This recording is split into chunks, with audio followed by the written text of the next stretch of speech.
Merci pour votre amour pour la vérité, pour le Seigneur. Et vous êtes nombreux ce soir encore à être connectés et également à nous suivre via Orao TV. Donc, que le Seigneur soit glorifié. Père, au nom de Yeshua, nous bénissons ton nom. Merci pour ta fidélité, merci pour ta bonté, merci pour ton amour. Ton amour, Seigneur, nous guérit, nous soigne, nous fortifie. Que toute la gloire te revienne, Père très saint. Merci pour ton peuple. Au nom de Yeshua, nous te prions, Dieu d'Israël. Amen. Alors, bonsoir, mes frères. En Yeshua. Voilà. Ludo, comment vas-tu? Ça va, merci. Dieu est bon. Il est bon. Alléluia. Il est bon. C'est vraiment ça le plus important, il est bon. Alléluia. Donc, ce soir, on va procéder par des questions et réponses. Voilà, donc d'emblée, on attaque. Ludo, est-ce que tu as des questions? Là, tout de suite, comme ça... Ça va venir. Ça va venir. Tout de suite, comme ça, non, mais ça va venir. Parce que c'est vrai qu'il y a pas mal de choses à dire. Je pense que quand on prend la parole, il y a toujours, en fait, toujours des interrogations, toujours des soifs, en fait. Amen. Donc, je pense que ça va venir. Alléluia, gloire à Dieu. Denis, bonsoir. Bonsoir à tous. Tu vas bien? Oui, ça va. Voilà, tu n'as pas peur que ta tête soit coupée à cause de la vérité? Non, non. D'accord, que le sang soit béni. David également qui est là. Bonsoir, David. Bonsoir. Ça va? Oui, ça va, merci. Alléluia, que le sang soit béni. Et voilà. Et puis Herman, bonsoir. Herman, que Dieu soit béni. Alors, vous avez des questions à poser ou vous voulez aussi attendre comme voilà. Du coup, comme, je vais Ludovic. quand même poser une question. Je vais commencer. Peut-être dans la Bible, au départ, lorsqu'on voit le livre des Actes, il n'y avait pas forcément d'anciens en fait. Et c'est après qu'il y ait eu du monde et toutes ces choses qu'on a commencé à établir les anciens, les diacres, toutes ces choses. Maintenant, pour des personnes aujourd'hui... En fait, les anciens étaient là. Il y a des anciens qui étaient là? Bien sûr. Ah ouais, mais comment? Parce que, en 1 fait, Timothée, 1 Pierre chapitre 5. Non, mais avant, dans Actes, c'était lorsque les premiers en fait, juifs ont accepté l'évangile. Il n'y avait pas forcément d'anciens à ce moment-là. Si. Ah ouais? Ah, bien sûr. Comme ça? 1 Pierre chapitre 1 verset 1. 1 Pierre chapitre 5 verset 1. Après, je vais aller plus loin dans ma question encore. Oui, il n'y a pas de souci, on est là. 1 Pierre 5 verset 1. Voici les exhortations que j'adresse aux anciens qui sont parmi vous, moi, anciens comme eux, témoins des souffrances de Christ et participants de la gloire qui doit être manifestée. C'est Pierre qui parle ici. Ouais. Et il nous dit qu'il était ancien. Il était ancien. Voilà. Maintenant, du coup, par rapport parce que les apôtres étaient d'emblée anciens. Maintenant, du coup, c'est les premiers saints, lorsqu'ils étaient touchés, en fait, c'était plus des familles. Maintenant, lorsqu'il y a des familles qui sont touchées, en fait, comment organiser, en fait, comment doit se passer, en fait, cette organisation-là, vu que, je sais pas, il y a le père, il y a la mère, ça, et aujourd'hui, la plupart de nos églises, elles sont comme, il y a une certaine organisation, en fait, qu'on ne peut pas forcément retrouver, en fait, dans des familles. Alors, comment ça doit se passer? Donc, comment doit-on organiser une église? Ouais, en gros, ouais. C'est ça? Ouais. Ok. Donc, c'est vrai que quand l'église est née dans Actes chapitre 2, on voit qu'il y avait les apôtres, les 12 apôtres, qui ont exercé le rôle d'anciens et c'est-à-dire enseigné. On nous dit dans Actes chapitre 2, verset 40 là-bas, et on peut le prendre dans Actes chapitre 2, verset 40. Donc, Actes chapitre 42. 2, le verset 40. Le verset 40 40 à 42. 40-42. Et par plusieurs autres paroles, il les conjurait, les exhortait, disant « Sauvez-vous de cette génération perverse ». Ceux qui acceptèrent sa parole furent baptisés, et en ce jour-là, le nombre de disciples augmenta d'environ 3000 âmes. Ils persévéraient dans l'enseignement des apôtres, dans la communion fraternelle, dans la fraction du pain et dans les prières. Voilà, donc on voit ici qu'il y avait quatre choses qui étaient observées dans ces assemblées. Premièrement, on nous dit qu'ils persévéraient dans l'enseignement des apôtres. D'accord? Donc, dans les prières, dans la communion fraternelle et dans la fraction du pain.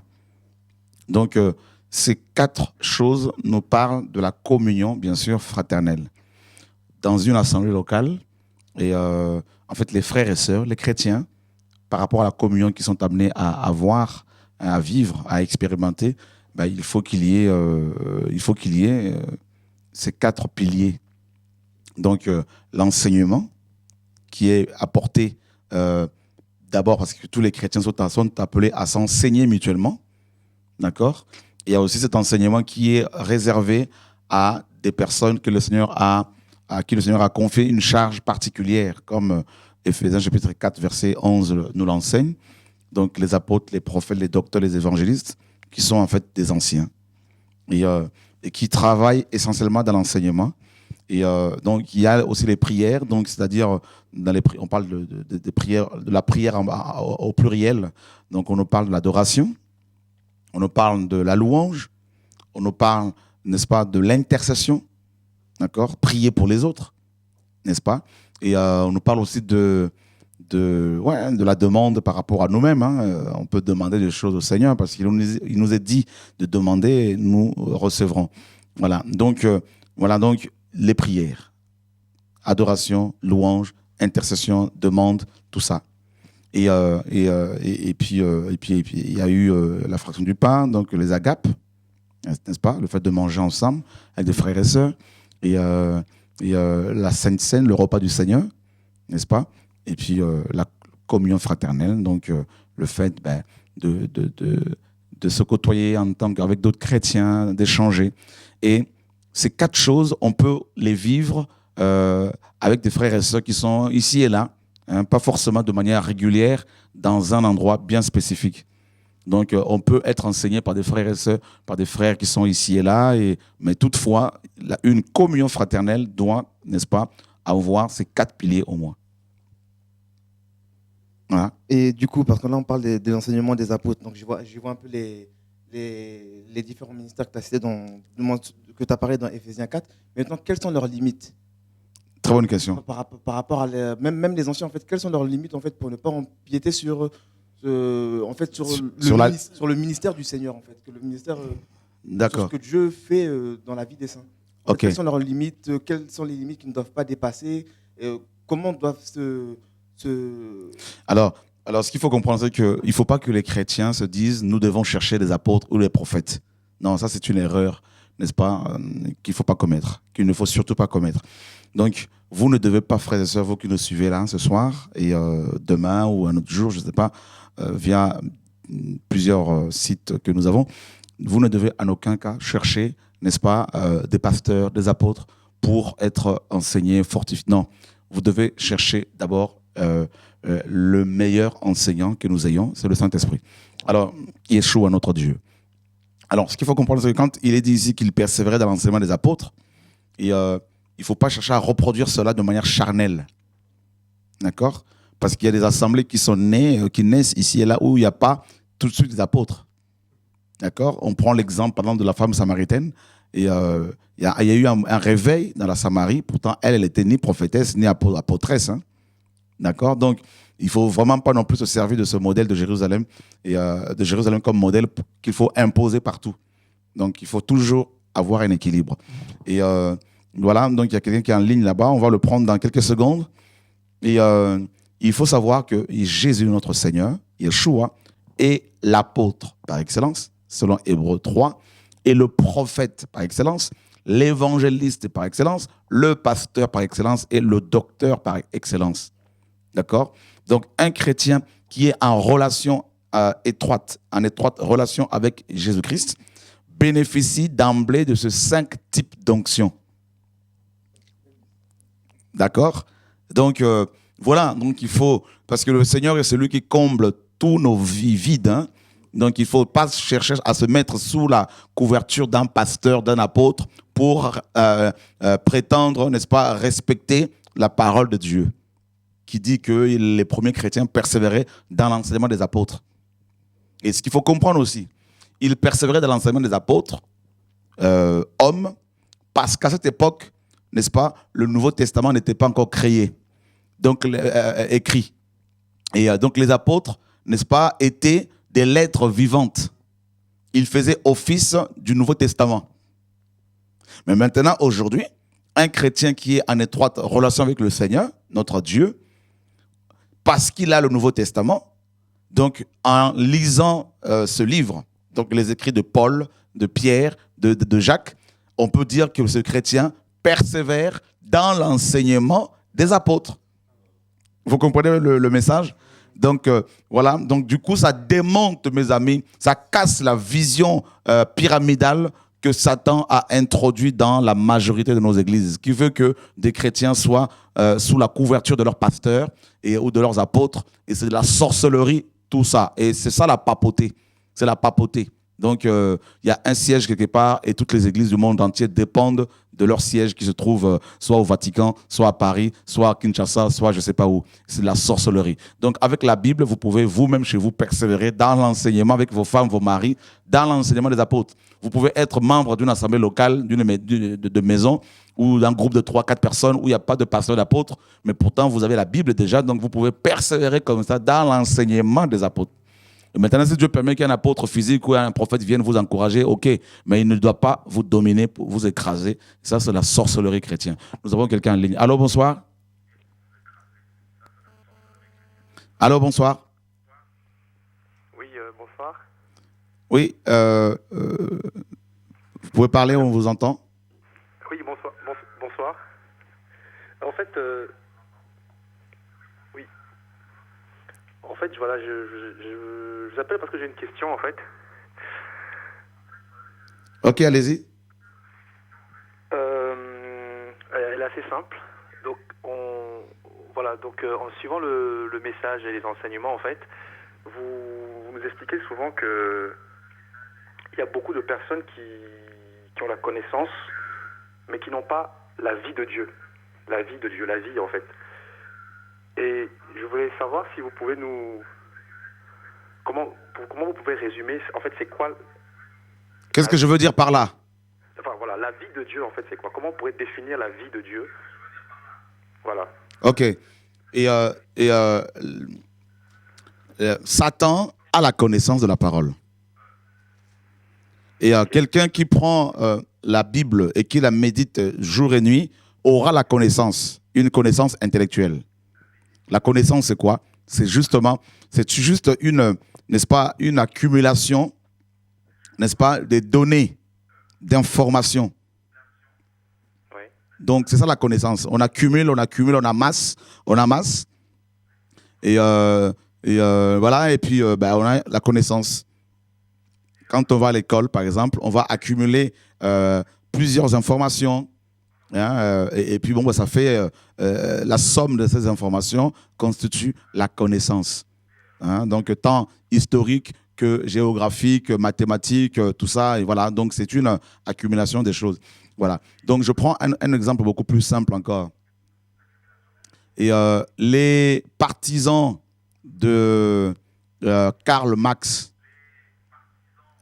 et ceux qui sont influencés par la vie de Karl Marx, ce grand philosophe, ce grand mondain, hein, donc, qui niait l'existence de Dieu, et, hein, donc, qui a influencé le communisme, par exemple. Et ces partisans, et ceux qui sont influencés par cette doctrine, ont la connaissance. Hein, ils ont fait une accumulation, n'est-ce pas? Ils ont une accumulation des idées, hein, des idéaux de Karl Marx.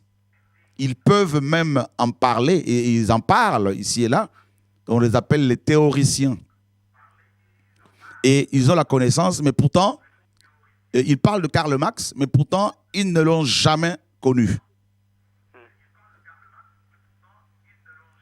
Et c'est là le problème. Donc, la connaissance, c'est une accumulation des choses, d'informations. Et la vie, c'est, n'est-ce pas? Et c'est la vie. La vie, c'est... Je vais prendre un exemple pour bien expliquer la vie. Vous pouvez... La vie, nous dit la parole dans Lévitique 17, 11 à 14, que la vie, c'est le sang. Le sang, c'est la vie. D'accord? Et donc, quelqu'un peut avoir une connaissance sur le sang. Quelqu'un peut étudier, n'est-ce pas, le sang, matin, midi, soir, et avoir une connaissance sur le sang. Qu'est-ce que le sang? La personne peut même dire que voilà, c'est dans le sang, il y a l'oxygène, il y a des globules rouges, tout ça. Mais cette personne peut parler du sang tout en n'ayant pas la vie, et, ou on va dire le sang humain. Vous voyez? Donc, un autre exemple. Là où il y a la vie, il y a les fruits. Amen. voyez, donc, quand on voit un manguier, on peut dire que ce manguier qui porte, donc, qui produit des mangues, on peut dire voilà, le manguier a la vie en elle parce que en lui, pardon, parce que ce manguier a la vie en lui parce qu'il produit, n'est-ce pas, des mangues. Amen.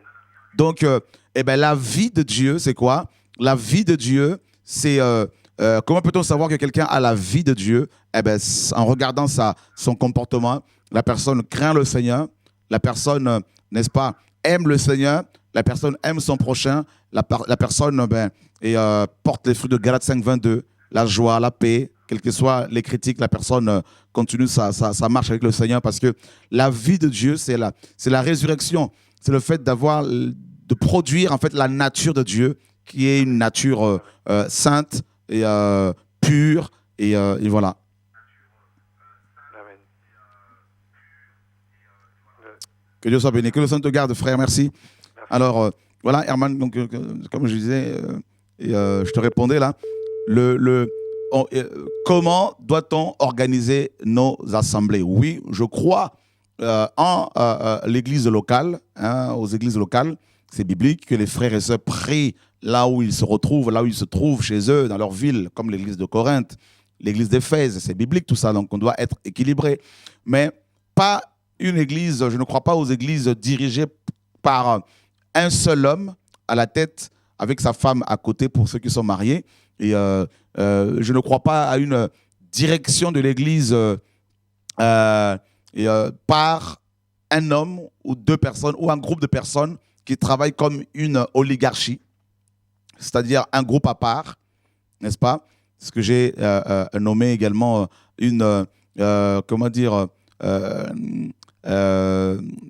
utilisé un terme dans le livre Pasteur au chef d'entreprise le bicéphalisme dirigiste. Vous voyez, c'est-à-dire le bicéphalisme dirigiste, c'est le fait de diriger l'église, le fait qu'une église locale soit dirigée par deux têtes, l'homme et sa femme.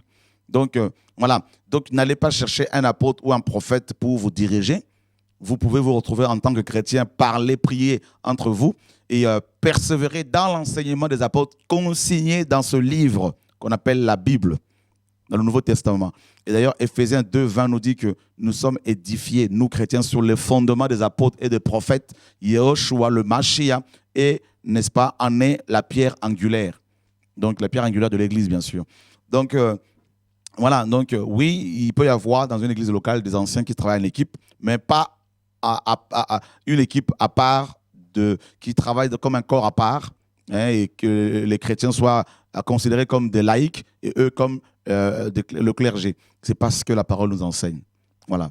Donc, maintenant, si une église locale, n'est pas du tout, mes amis, ne persévère pas dans l'enseignement des apôtres, écrit, consigné dans la Bible, d'abord, dans la vraie communion fraternelle, c'est-à-dire pas la camaraderie, mais la vraie communion où l'on est encouragé à la crainte de Dieu, où il y a la liberté de pouvoir s'exprimer, partager ses opinions, ses songes, ses prophéties.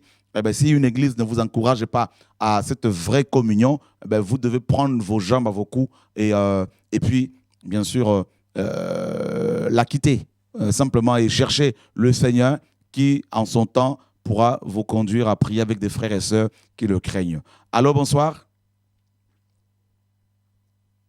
Allô. Oui, bonsoir, frère Sora. Bonsoir. Ouais. Que Dieu vous bénisse pour l'œuvre que vous êtes en train de faire.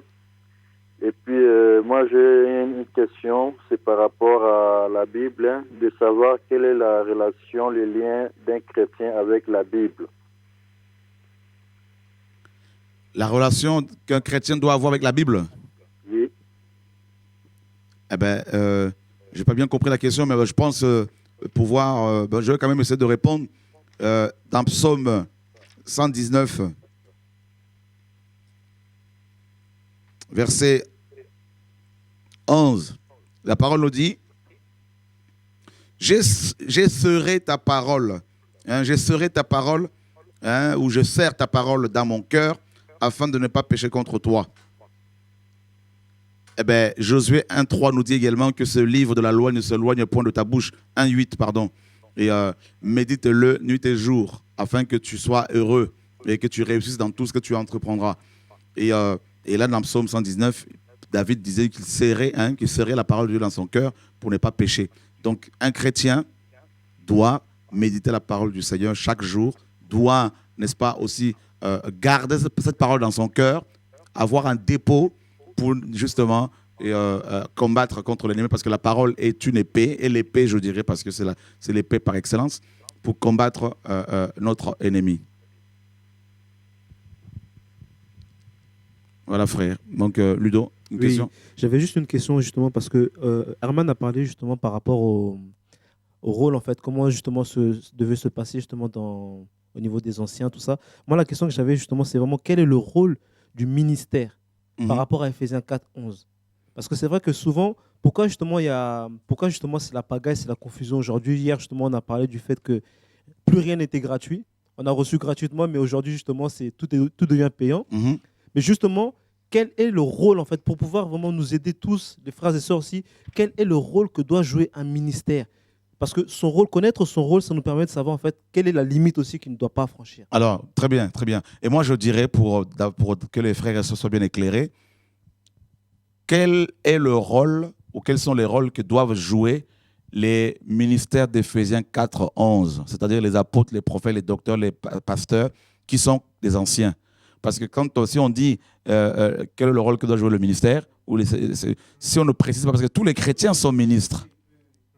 Vous voyez, parce que quand on parle du ministère aujourd'hui, beaucoup pensent que ce sont les pasteurs, et c'est ça l'erreur. Oui, c'est ça, tous les chrétiens sont ministres de Dieu. Oui. Tous les chrétiens sont des hommes et des femmes de Amen. Dieu. Amen. Et nous avons tous reçu le ministère de la réconciliation. Et en tant que ministre, en tant que sacerdoce royal, selon 1 Pierre 2, 9, où il est question du sacerdoce de tous les chrétiens, et donc notre sacerdoce en tant que chrétien, donc consiste dans l'adoration premièrement, dans la communion fraternelle. Donc l'adoration c'est vertical vers le Seigneur, et dans la communion fraternelle c'est horizontal, d'accord, c'est-à-dire édifier les frères et sœurs avec les dons que nous avons reçus, la connaissance. Et troisièmement, dans l'évangélisation, le témoignage envers ceux du dehors. Voilà, donc nous sommes tous ministres de Dieu. Maintenant, parmi ces ministères que nous sommes, il y en a qui sont appelés comme apôtres, prophètes, docteurs, évangélistes, tout ça. Et voilà, donc on le voit dans Éphésiens 4. Et quel est maintenant, il y en a qui sont appelés dans ce domaine, et d'autres sont appelés pour exhorter, pour prophétiser, pour guérir les malades, pour secourir, pour présider, pour diriger, selon Romains 12 et 1 Corinthiens, chapitre 12, 28 à 32. Maintenant, quel doit être le rôle ou les rôles, parce qu'il y en a plusieurs, des 5 ministères d'Éphésiens 4? Eh bien, nous allons dans la parole. Nous avons quelqu'un en ligne, je crois. Allô, bonsoir. Allô, oui, bonsoir. Oui, en fait, j'aurais une question par rapport à la fraction des pains. J'ai eu une discussion il y a quelque temps, en fait, avec une sœur qui m'expliquait, comme vous l'avez dit précédemment, qu'il fallait avoir, je crois, ces 4 fondements pour qu'il y ait, une bonne assemblée, si je puis dire. Et en fait, je me pose des questions par rapport à la fraction des pains, puisque elle m'expliquait qu'il fallait qu'il y ait cette fraction des pains physique, comme Jésus avait rompu le pain, afin que les gens puissent saisir spirituellement la signification que ça avait. Et donc, j'aimerais avoir davantage d'éclaircissement, en fait, sur la fraction des pains. En fait, la fraction de pain, c'est pas forcément le fait d'aller acheter. Déjà à l'époque, c'était du pain azime, hein, c'était pas notre baguette française que nous connaissons aujourd'hui. Et donc, bon, cela ne veut pas non plus dire qu'il faut à tout prix aller chercher du pain azime. Hein. Et c'est pas ça. En fait, la fraction du pain, c'est juste un langage pour nous parler des agapes. Hein. D'accord. Ce repas chrétien, tout simplement.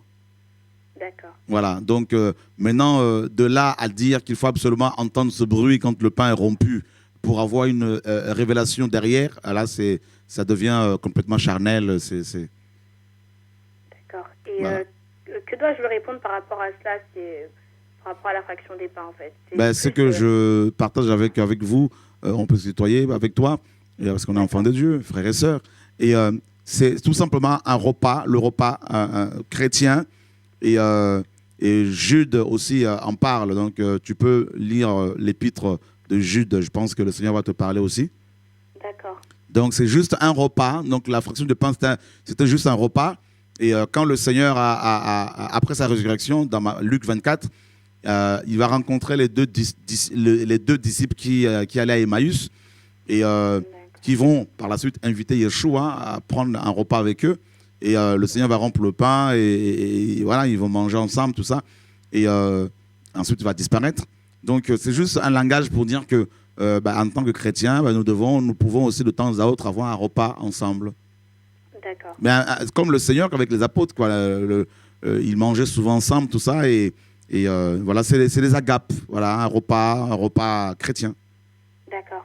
Et j'aurais juste une seconde petite question à te poser. En fait, cette même sœur m'avait confié qu'elle avait la conviction que Dieu lui avait dit qu'il fallait qu'elle paie la dîme. Et que répondre par rapport à cela? Non, pas du tout, c'est faux, parce que Dieu ne peut pas, au jour d'aujourd'hui, demander à quelqu'un de payer la dîme. Si quelqu'un dit cela, ce n'est pas le Dieu de la Bible. Pourquoi?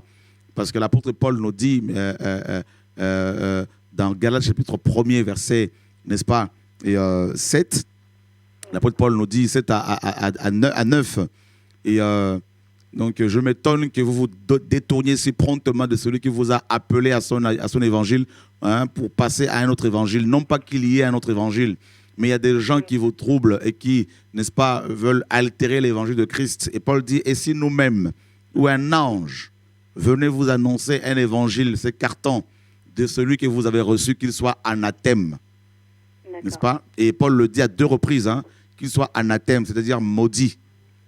Et Paul était catégorique, il a dit que si eux ou un ange venait annoncer un évangile qui n'est pas consigné dans les écrits de Paul, de Pierre, de Jacques, de Jude, qu'il soit maudit. Donc, voilà, donc ça c'est clair, Paul était catégorique et nous croyons que Paul avait reçu beaucoup de la part du Seigneur. Et il le dit dans Actes chapitre 20, au verset 24 à 27, il disait qu'il avait donné, il avait enseigné aux saints tout le conseil de Dieu sans rien cacher. Et dans ce conseil enseigné par Paul, il n'a été nullement question, n'est-ce pas, du paiement de la dîme. Donc, nous ne pouvons et nous ne devons en aucun cas mettre au même pied d'égalité les expériences, c'est-à-dire révélation, vision, tout ça, que la parole. Donc, on ne doit pas mettre les expériences au même pied d'égalité que la parole de Dieu. Donc, l'évangile, la parole est toujours au-dessus. Notre maître, Yehoshua, n'a jamais exigé à qui que ce soit le paiement de la dîme. Paul non plus, Pierre non plus, Jacques non plus, Matthieu non plus, personne. Alors ça, c'est une loi mosaïque que le Seigneur a accomplie. Et cette sœur a besoin d'être enseignée ou voire d'être libérée de ce démon qui, n'est-ce pas, l'induit en erreur. D'accord. Voilà. D'accord. Merci beaucoup. Que Dieu soit béni. Dieu ne contredit pas sa parole. Le Seigneur nous a libérés de la loi de Moïse. Donc, si quelqu'un veut vous ramener encore à la malédiction de la loi, vous devez, mes amis, l'avertir. Et s'il le refuse, eh bien, quittez-le. C'est aussi simple que ça. Alors, le rôle des ministères d'Éphésiens 4, il est dit dans Éphésiens chapitre 4, mes amis, au verset 11. Lui-même, donc, a donné les uns pour être apôtres, les autres pour être prophètes, les autres pour être évangélistes, et les autres pour être pasteurs et docteurs pour l'assemblage des saints. Donc, d'abord, ici, le premier rôle des pasteurs, des apôtres, des prophètes, n'est-ce pas, ce n'est pas de demander les offrandes aux gens. Donc, ce n'est même pas mentionné ici. Hein. Amen. Donc, déjà, on est d'accord. Le Amen. premier rôle des pasteurs, ce n'est même pas de vendre leurs bouquins, leurs PDF aux gens. On n'a pas vu Paul, Pierre, Jacques et Jean vendre leurs PDF 6 € à quelqu'un. C'est des voleurs, des marchands du temple. Nous sommes d'accord. Même si les gens veulent m'intimider, ils ne vont pas y arriver parce que Dieu est avec moi. De toute façon, je crois que même après ma mort, je continuerai à parler. Parce que la Bible nous dit qu'après la mort d'Abel, Abel continue à parler. C'est la foi. Donc, ça veut dire qu'on ne va pas se taire au nom de Yeshua. Alléluia. Donc, on voit ici le premier rôle, hein, mon frère Ludo, c'est le perfectionnement des saints. Pour le perfectionnement des saints, littéralement, hein, la réparation. D'accord? Le perfectionnement. Et on voit le verbe dont est issu ce mot-là dans Matthieu 4, 21. où on nous dit que Matthieu et Jean et Jacques réparaient leur filet.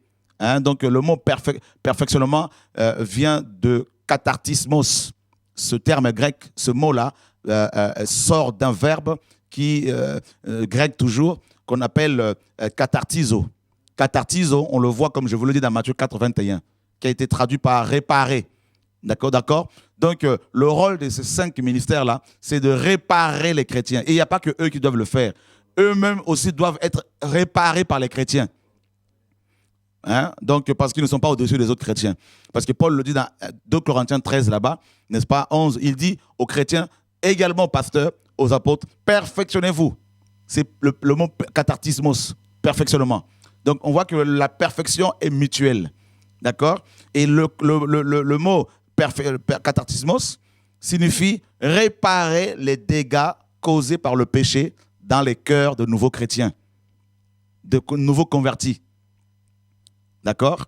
Donc, quand ils viennent au Seigneur, les nouveaux chrétiens sont abîmés par le péché, même s'ils sont remplis de l'esprit, mais leur âme a besoin de recevoir la parole tout de suite, comme un enfant qui vient au monde, qui doit être aidé par sa mère, qui doit recevoir l'amour maternel pour être guéri, n'est-ce pas, pour se développer, pour qu'il se développe. Donc, les nouveaux chrétiens ont besoin d'être réparés comme ça, mais pas contrôlés, pas manipulés. Ça, c'est la sorcellerie. On donne les enseignements par notre vie sanctifiée d'abord, pas par la bouche, mais l'enseignement par notre vie exemplaire. Et ensuite, de manière didactique, on enseigne. Et on les laisse avec Dieu. On ne les contrôle pas comme des pères et mères spirituels. Non, ça, c'est la sorcellerie. Nous ne sommes pas des pères et mères spirituels, des pères dans la foi. C'est pas pareil. Voilà. Donc, pour le perfectionnement des saints, donc ces chrétiens qui fréquentent ces églises babylonisées, là, ils ne sont même pas perfectionnés parce qu'ils sont abîmés. Ils vont dans ces églises à peu près potables. Ils en sortent 10 ans, 15 ans après, déformés. Ils vont dans ces assemblées étant monogames. Ils en sortent polygames. Ils en vont mariés. Ils en sortent divorcés. Donc, ils ne sont pas perfectionnés. Ils sont abîmés par leur pasteur, n'est-ce pas?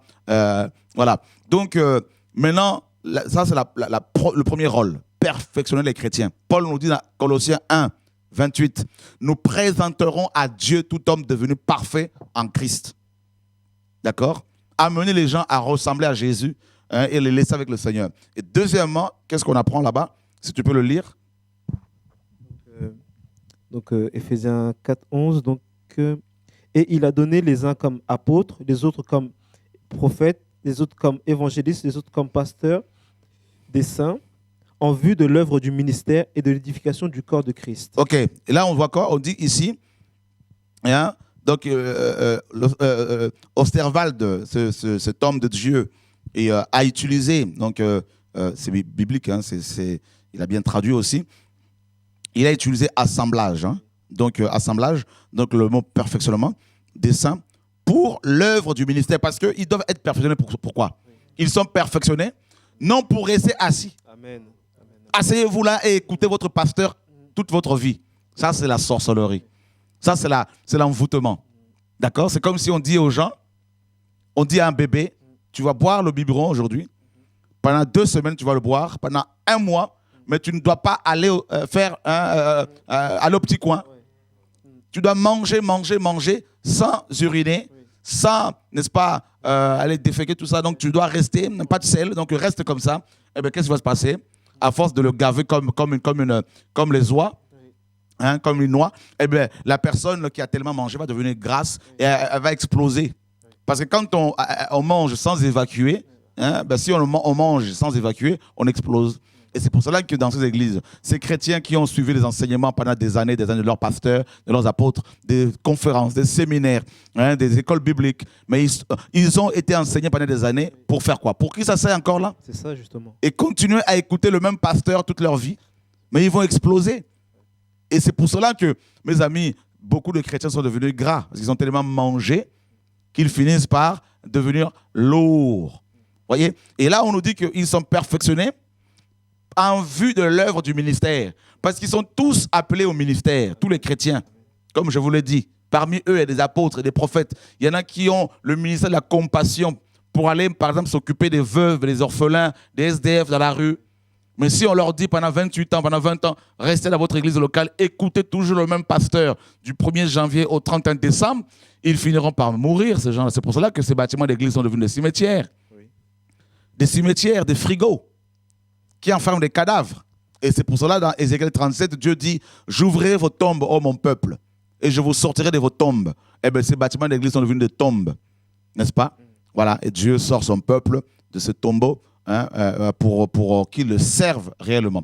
Ces églises sont devenues en fait comme Pharaon avec les enfants d'Israël, qui devaient travailler pour construire ces magasins et surtout pas, ils ne voulaient surtout pas les voir aller servir le Seigneur. Donc ils sont tous appelés au ministère. Voilà pourquoi il faut les perfectionner et les laisser servir leur Dieu là où Dieu les envoie. Amen. Et même moi je vois chez nous quand Dieu m'a dit de donner l'autonomie officiellement aux gens, aux églises qu'on a implantées, de ne plus être leur apôtre, pour les laisser vraiment avec lui, mais il y a beaucoup qui n'ont pas voulu l'autonomie parce que ces chrétiens aussi qui sont habitués à être à côté des hommes, à un moment donné, quand on leur donne la liberté, ils ne veulent pas de la liberté. Si on leur dit, allez maintenant, servez votre Dieu, ils ne veulent pas, ils disent, mais c'est comme un oiseau qui est resté en cage pendant des années. Si on le libère, il dira, non, mais vous savez, moi, mes épaules ou mes ailes ne sont pas habituées à fonctionner, à voler, donc je préfère rester dans ma cage parce que je mange à l'œil. Voyez ? Donc, je ne travaille pas, je mange facilement. Maintenant, voler pour aller chercher soi-même sa nourriture, c'est compliqué. Ben voilà, frère, il faut qu'on soit biblique. Donc, en fait, le rôle vraiment des 4 ministères, c'est de responsabiliser aussi les gens. Mais bien sûr. Parce qu'aujourd'hui, on a l'impression que les chrétiens, c'est comme s'ils sont victimes. Mais non, on a aussi notre part de responsabilité. Mais ces chrétiens aiment justement se faire dorloter. Ils aiment payer. Ils aiment payer leur pasteur pour qu'ils lisent la Bible à leur place. Ils aiment payer leur pasteur pour qu'ils prient à leur place. C'est pour cela qu'ils viennent souvent nous voir pour nous exposer leurs problèmes. Hein? Donc, je vais me marier, prie pour moi. Je vais voyager, prie pour moi. Mais qu'est-ce que moi j'ai à voir avec ton voyage? Hein?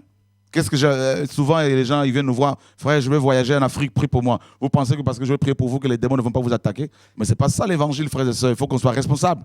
D'ailleurs, Paul a envoyé ses épîtres aux chrétiens, au sein de Rome, au sein d'Éphèse. Il ne les a pas adressés aux pasteurs. Même quand il y avait des problèmes dans ces églises, notamment à Corinthe, Paul n'a jamais écrit aux pasteurs.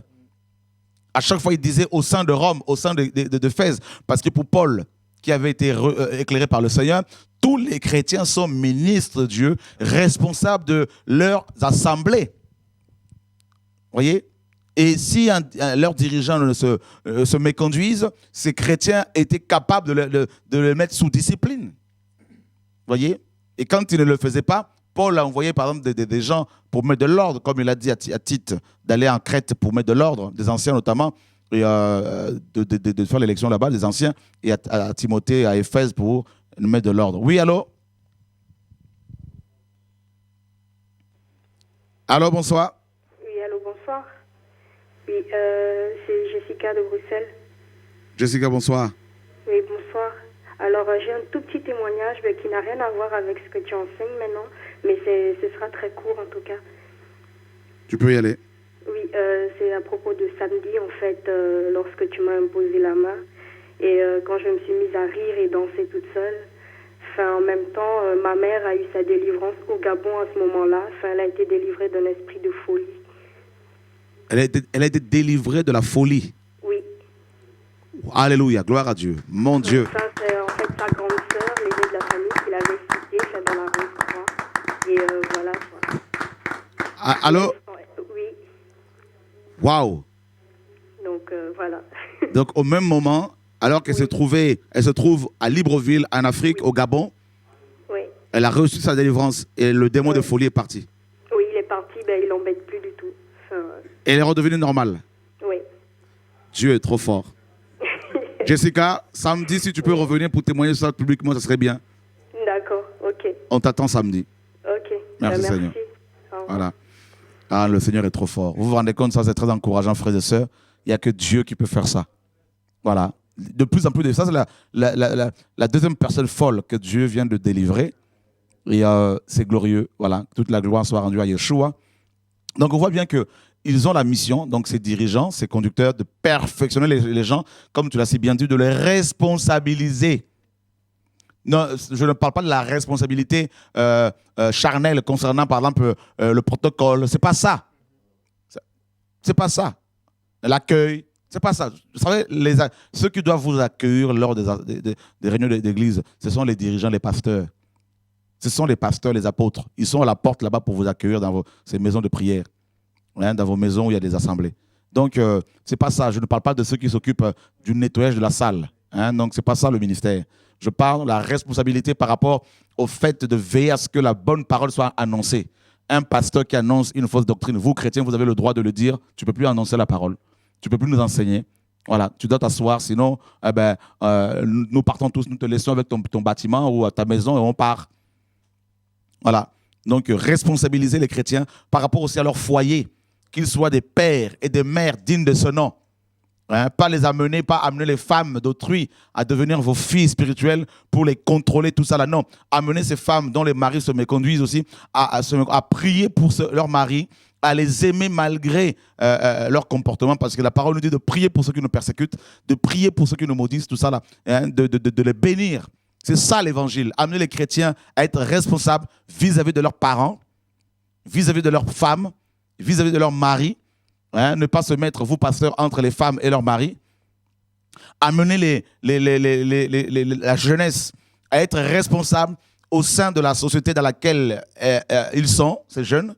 Hein, responsables, respectueux vis-à-vis des autorités, donc les policiers, les gendarmes, les ministres, les maires, hein, les magistrats, comme la parole nous le recommande.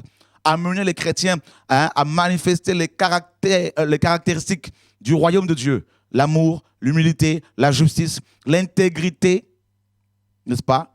Donc, amener par les enseignements tous ces hommes, toutes ces femmes, toute cette jeunesse à être responsables au sein de leur foyer, de leur maison, à l'école, au travail. C'est ça aussi, mes amis, le rôle de ces ministères.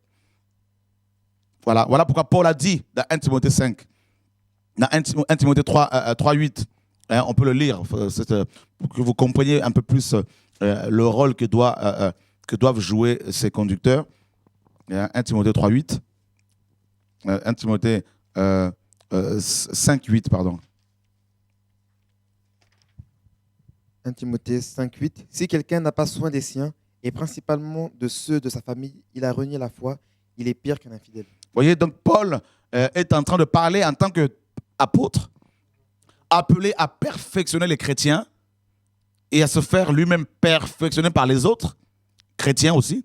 Paul dit ici qu'un chrétien, hein, un homme qui veut être dirigeant et qui n'est pas, ou un chrétien qui, mes amis, néglige sa famille, sa femme, ses enfants, et qui n'est pas capable de partager la parole avec eux, de prier avec eux, d'être responsable aussi sur le plan financier, hein, répondre à leurs besoins, répondre financièrement aux besoins de ses enfants, de sa femme.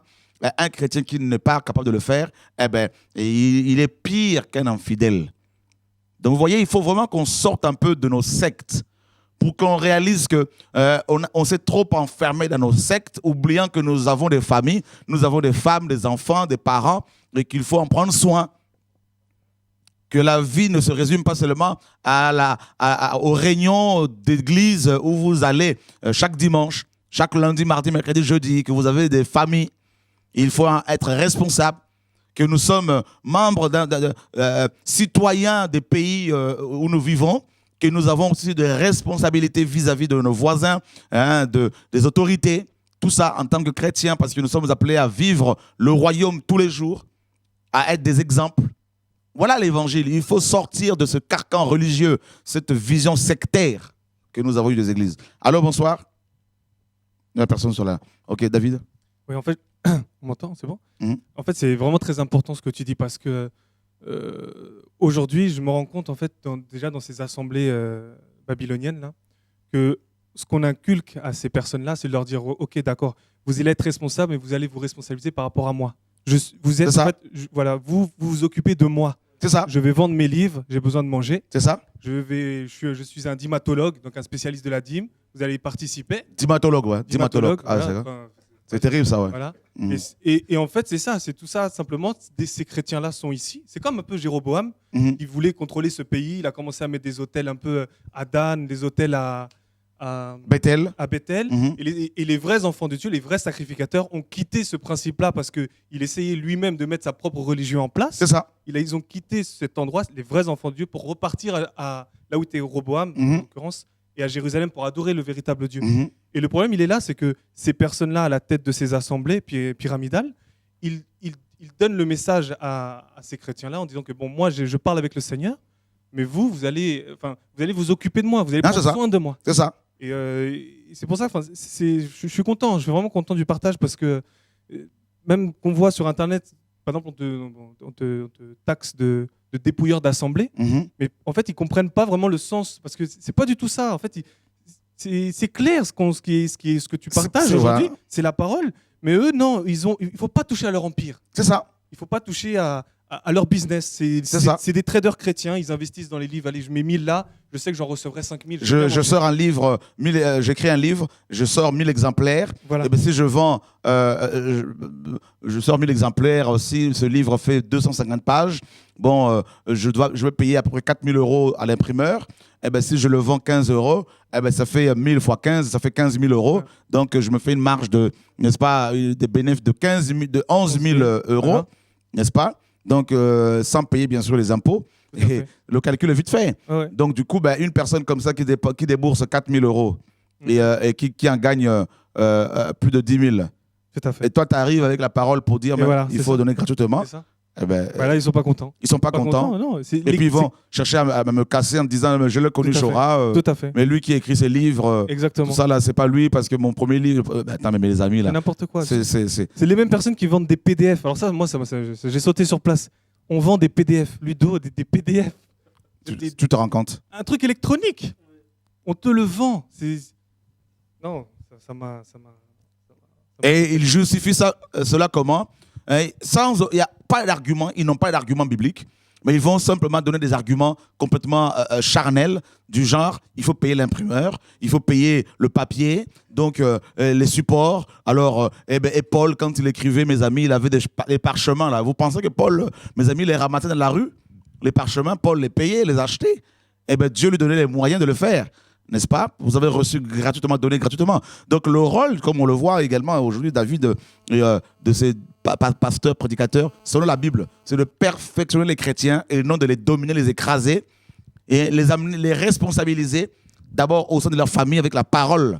Qu'est-ce que la Bible dit sur la responsabilité de l'homme vis-à-vis de sa femme et inversement celle de la femme vis-à-vis de son mari, et quelles sont les responsabilités des parents vis-à-vis des enfants et inversement celles des enfants vis-à-vis des parents. Donc, par exemple, une femme qui est trompée par son mari, si cette femme est chrétienne, est-ce qu'on doit maintenant la mener à quitter son mari ou est-ce qu'on doit l'amener à prier, à persévérer dans la prière, à l'aimer? Parce que Dieu peut changer cet homme, n'est-ce pas? Donc, et non venir s'en accaparer et la détacher complètement de ses enfants, de sa famille, de sa ville pour commencer à vouloir la contrôler. Ça, c'est du contrôle, c'est la sorcellerie, c'est de l'envoûtement, c'est babylonien, c'est pyramidal, c'est anti-biblique, c'est l'esprit d'antichrist qui opère. Et voilà, donc responsabiliser les chrétiens aussi au sein des assemblées, d'accord? Au sein des assemblées. Et donc, en fait, cette responsabilité aussi des chrétiens consiste en 3 points. Premièrement, au sein de leur famille, d'accord? Famille biologique. Deuxièmement, au sein des assemblées, amener les chrétiens, les encourager par les enseignements à exercer totalement leurs dons.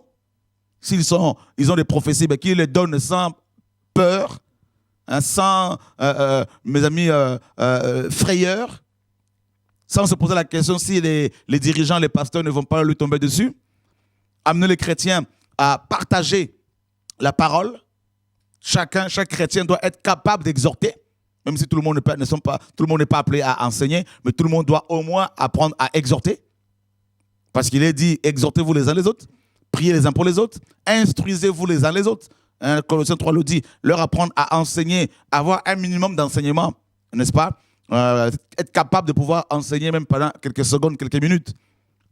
Voilà cette responsabilité que les chrétiens doivent, n'est-ce pas, avoir. Et les amener à être capables de réfuter les contradicteurs, à être capables de cerner, de discerner les vrais enseignements de faux, et à être réactif voilà, au sein des assemblées. Et troisièmement, dans le monde, à être responsable au travail, là où ils travaillent, à l'école, n'est-ce pas? Être responsable quand ils conduisent, ne pas griller les feux rouges, par exemple. Voilà, donc tout ça, là, c'est l'enseignement qu'on doit prodiguer aux frères et sœurs avec la parole de Dieu. Voilà. Donc, bien sûr, les parents aussi font ce travail avec leurs enfants. Mais je veux dire, il faut que nos mentalités changent. Oui, allô? Oui, allô, bonsoir. Bonsoir. Bonsoir, c'est le frère Hugo de Liège. Bonsoir à tous les frères et sœurs. Et que tout soit béni vraiment pour cette émission qui nous éclaire encore une fois. En fait, j'avais une question par rapport à par rapport en fait à au royaume de Satan, parce que c'est une question qui me taraude dans ce sens où je me pose cette question, à savoir que est-ce que Satan vu que c'est lui qui dirige son royaume, on sait bien qu'il y a les démons guerriers qui ont plus un caractère violent, tout ça là. En fait, je me pose simplement la question, en fait, est-ce que Satan, du fait que c'est lui qui dirige son royaume, donc est-ce que cela fait de lui, en gros, la personne la plus puissante de son royaume, ou bien sûr, qu'il dirige son royaume avec beaucoup de fourberie ou quoi? Non, mais c'est le roi de ce royaume, c'est le Dieu de ce siècle. Donc c'est le démon le plus puissant. D'accord. Okay. Bien évidemment. Ok. Voilà. D'accord, ok. Donc ça veut dire que les démons sont, en fait, sont soumis à lui parce qu'il est véritablement puissant. Bah, ils sont soumis à lui parce qu'ils sont parce que c'est un dictateur, un titan. Il est dangereux, il est puissant et bien sûr il est plus puissant qu'eux. Hein, et la parole nous dit qu'il y a des anges qui sont plus puissants que d'autres. 1 Corinthiens 15 nous dit qu'il y a des étoiles qui brillent plus que d'autres. Hein, donc, et les démons, les anges sont des astres, sont des étoiles comme des astres. Donc, d'ailleurs, Satan, on l'appelle l'astre brillant dans Ésaïe 14:12.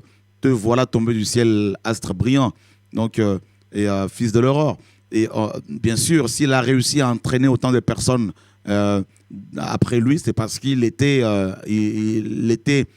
au-dessus d'eux. C'est parce qu'il était très influent et au ciel. Et voilà. Ok, que Dieu nous garde. Ok, merci. Bonne soirée. Ouais. Merci, Hugo. Voilà, donc un pasteur, un apôtre qui vous dit, quittez vos parents, suivez-moi, quitte ta femme, mon frère, suis-moi, quitte ton mari, femme, suis-moi, eh ben, il n'est pas en train de vous perfectionner, il est en train de vous abîmer. Voyez, un pasteur qui loue une maison et qui te dit, quitte la région là où tu es, viens ici, viens t'enfermer avec nous, on va faire une secte, on va commencer à faire de l'élevage, de l'agriculture, tout ça parce que bientôt il y aura, n'est-ce pas, une pénurie de la nourriture, tout ça là. Et ben, c'est un pasteur qui est en train de vous abîmer. Voilà, vous sortirez de là quelques années après complètement abîmé. Mais voilà, donc c'est ça qu'il faut comprendre. Un pasteur, un apôtre, un prophète, un enseignant selon Dieu, et celui qui vous enseigne à être responsable, à aller vers le Seigneur. Il vous amène vers Dieu. Voyez, il vous laisse avec Dieu. Il vous pousse à chercher Dieu vous-même. Il vous pousse à aller méditer vous-même la parole de Dieu, à aller faire des recherches vous-même. Voyez, donc il ne vous demande pas de venir le voir à chaque fois que vous avez un souci. Pas du tout. Parce qu'il ne veut pas se rendre indispensable. Il ne veut pas se mettre au-dessus de vous. N'est-ce pas? Et voilà. Allô? Oui, allô, oui, bonsoir. Bonsoir. Je m'appelle Aurélie, j'habite en Suisse. Bonsoir Aurélie. En fait, je vous appelle parce que j'ai une question concernant la confession de nos péchés. D'accord. Parce qu'en fait, je suis une nouvelle convertie depuis 6 mois. Waouh, amen. Et voilà, en fait, par rapport à la sanctification, voilà, je voulais savoir, en fait, par rapport à nos péchés, quand on tombe dans le péché, est-ce qu'on peut confesser, en fait, à des personnes qui sont autour de nous, ou bien on doit absolument confesser à un frère qui craint aussi Dieu?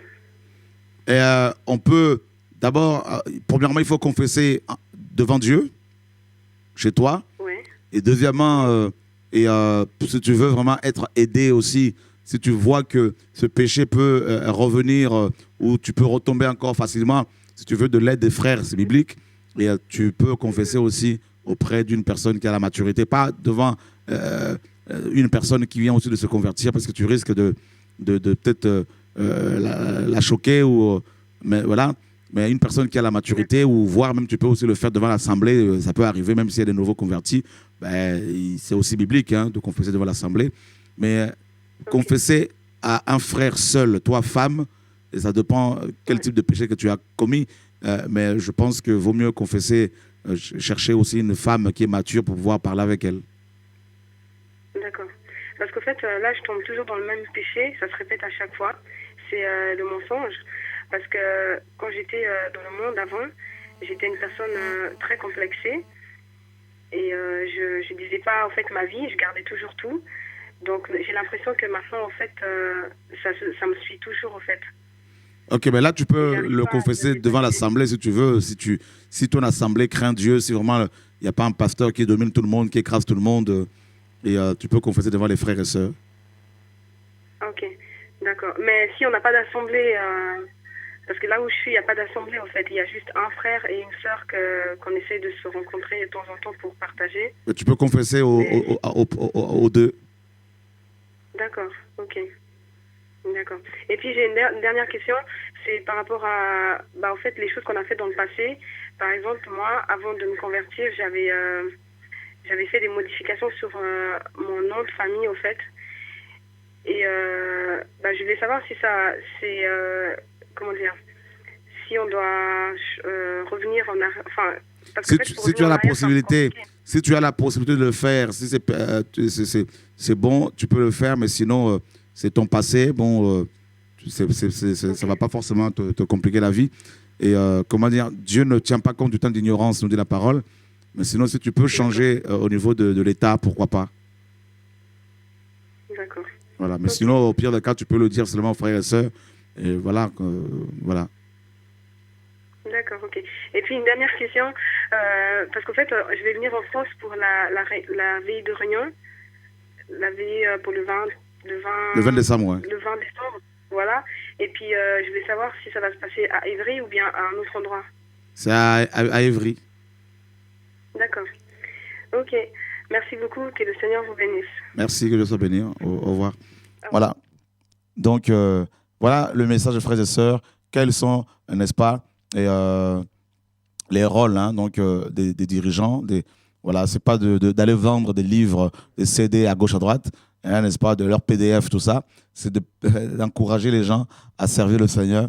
Et voilà, donc, comme on a vu dans Éphésiens 4, perfectionner les chrétiens pour qu'ils rentrent, qu'ils répondent à l'appel du Seigneur et qu'ils arrivent à aboutir à la foi en Yeshua, donc à l'unité de la foi et à la mesure de la stature parfaite de Christ, les amener par l'enseignement à ressembler à Christ et non les amener à s'attacher à nous.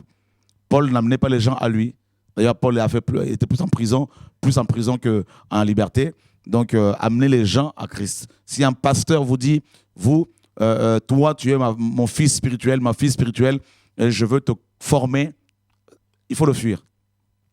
Si un pasteur vous dit ça, sache mon frère, ma soeur, qui va vouloir te mettre le grappin dessus, il va vouloir te contrôler. Donc, il faut vraiment faire attention, ne laissez personne vous envoûter comme ça. Voilà, Ludo. Oui, en partageant comme ça, au moins on voit que c'est facile maintenant en fait, de distinguer en fait, qui est vrai, qui est faux. C'est facile. Quel est l'objectif en fait? Quel est l'objectif de la personne qui est devant toi, de celui qui se dit je suis le ministre du Seigneur en fait? Quel est l'objectif qu'il a? Si son objectif c'est simplement en fait ton argent, tu arrives tout de suite à savoir que lui en fait il t'emmène pas là où la parole veut que tu sois. En fait. Ça nous éclaire d'entrée de jeu en fait. Celui justement qui voudra vendre ce qu'il a, c'est que lui il n'a pas le souci que tu sois perfectionné en fait. Tout à fait. Ça l'intéresse pas. C'est ton porte-monnaie. Voilà, c'est simplement ton porte-monnaie qui l'intéresse. L'objectif, il est clair. À quoi on reconnaît justement un véritable ministre? Le cœur, en fait. Est-ce qu'il a le souci justement que tu sois perfectionné, que tu avances? Ou simplement il a le souci que non, je vois que ta poche, elle est... Oui.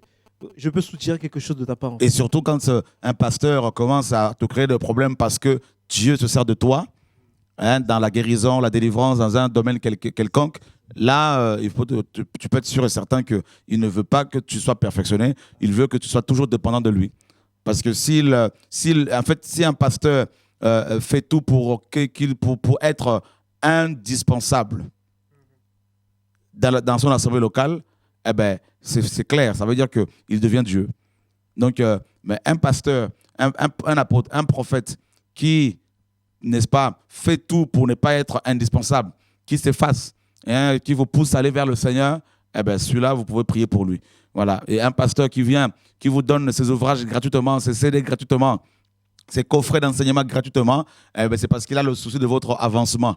Hein? Donc, voilà, un site chrétien qui diffuse la parole gratuitement, qui donne gratuitement tout ce qui est parole, enseignement, et, coffret, nourriture, eh bien, vous pouvez être sûr et certain qu'il a le souci, ce ministère, hein, a le souci de vous encourager à aller vers le Seigneur. Et parce que vous êtes encouragé comme ça, Dieu, n'est-ce pas, se souviendra de lui, hein, financièrement, spirituellement, matériellement. Voilà, c'est comme ça que le Seigneur nous appelle à fonctionner. Voilà. Par rapport, comme vous avez parlé, un groupe de chrétiens. Le micro, parce qu'on n'entend pas. Le micro bien près de la bouche. D'accord. Un groupe de chrétiens qui se réunissent au nom de Jésus, qui craignent Dieu, et un ancien arrive. Mais Dieu peut lui dire aussi d'établir avant de repartir, ou Dieu peut le laisser aussi quelque temps. Oui, un groupe, c'est un groupe où il n'y a pas de dirigeants, où il n'y a pas d'anciens. Ils peuvent fonctionner comme ça, ils se perfectionnent les uns les autres. Et si maintenant, si Dieu maintenant veut qu'il y ait un ancien, il ne faut pas qu'il y ait seulement un seul ancien. Ouais. Et 2 ou 3 qui soient élus. Mais ils ne vont pas travailler comme des dictateurs. Ils vont toujours écouter le Seigneur d'abord avec les frères et sœurs, et se baser sur la parole. Et ils ne sont pas là pour veiller sur les chrétiens. Ils veillent pour les chrétiens, comme les autres chrétiens veillent aussi pour eux. Parce que Hébreux chapitre 13, verset 17 a été mal traduit, hein, dans beaucoup de versions de la Bible. Et on peut le lire dans ta version, là, David, s'il te plaît. Alors, Hébreux 13 au verset 17. « Obéissez à vos conducteurs et ayez pour eux de la déférence, car ils veillent sur vos âmes dont ils devront rendre compte. » Ils veillent sur vos âmes. Donc, quand on dit quelqu'un veille sur toi, suppose, n'est-ce pas, que la personne est au-dessus. D'accord ? Mais regardez la vraie traduction. Il est dit ici dans Hébreux 13, 17, « Obéissez à vos conducteurs et soyez leur soumis, car ils veillent pour vos âmes. » Et frères et sœurs, même dans le grec, c'est exactement comme ça c'est écrit. Dans le grec, hein, il n'y a pas sur la traduction, le mot grec utilisé ici, hein, traduit par pour, et le mot grec traduit par sur, dans la plupart de vos versions, ce mot-là n'a pas été traduit correctement, David. On vérifie dans le grec, il n'y a pas cette traduction-là. Le mot grec veut dire pour. D'accord ? Il veille pour vos âmes. Quelqu'un qui veille pour mon âme, c'est quelqu'un qui, de chez lui, va prier pour moi. N'est-ce pas ? De chez lui, va prier le Père pour qu'il me garde, qu'il me protège. D'accord ? Mais quelqu'un qui va veiller sur moi, ça suppose que la personne est au-dessus de ma tête. D'où, mes amis, la doctrine de la couverture pastorale. Et ça, c'est terrible. C'est de la sorcellerie. Voyez ? On crée une dépendance du chrétien converti pourtant depuis des années vis-à-vis de son pasteur. Et quand ce pasteur dort la nuit et qu'il veille pour toi, qu'il veille sur toi, Jésus veille à la fois pour nous et sur nous. C'est le seul à veiller comme ça. Parce que celui qui veille sur toi, c'est celui qui ne dort ni ne sommeille. C'est ça. Tu vois ? Donc, c'est pour cela que la plupart de vos versions de la Bible sont mal traduites. Et ces Bibles nous ont aussi induits en erreur. Voilà. Donc, que le Seigneur nous garde. Il veille pour les âmes. Donc, comme ces âmes veillent aussi pour eux, ces dirigeants. Voilà. Et l'obéissance ici n'est pas une obéissance aveugle. Hein, parce que dans Éphésiens 4, verset Éphésiens 5, 21, hein, Éphésiens 5, 21, la parole nous dit ceci. Éphésiens chapitre 5, verset 21. Qu'est-ce que la parole nous dit? Soumettez-vous les uns aux autres dans la crainte de Dieu. Donc, on voit ici que la soumission en question est, n'est-ce pas, bilatérale, elle est mutuelle, n'est-ce pas? Elle n'est pas unilatérale, elle est mutuelle.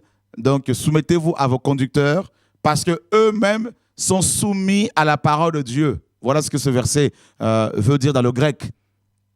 Soumettez-vous ici, c'est peito, n'est-ce pas? C'est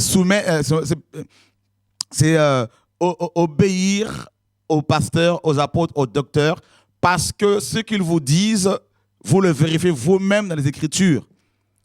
C'est conforme à la parole.